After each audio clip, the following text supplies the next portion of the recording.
आपण तुमचं माध्यमांचे जे मुंबईमधले प्रतिनिधी आहेत त्यांना जर 7व्या मजल्यावर पाठवलं मंत्रालयाच्या, जिथं मंत्रिमंडळ समिती कक्ष आहे, जिथं मंत्रिमंडळाच्या बैठका होतात, त्याच्या बाजूला वॉर रूम आहे मुख्यमंत्र्यांची, आणि माननीय फडणवीस साहेब उपमुख्यमंत्री असताना त्याच्याच शेजारी त्यांची एक समान तशा पद्धतीची वॉर रूम होती की जिथून ते संपूर्ण राज्यातल्या त्यांच्या विभागाशी संबंधित असतील किंवा इतर महत्वाच्या बाबींवर असतील त्याचा कोऑर्डिनेशन करायची.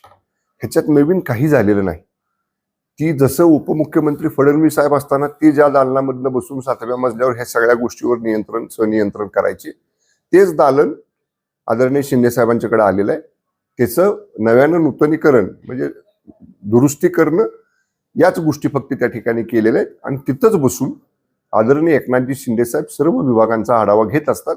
आणि राज्याचे उपमुख्यमंत्री म्हणून आदरणीय शिंदे साहेबांना तो अधिकार आहे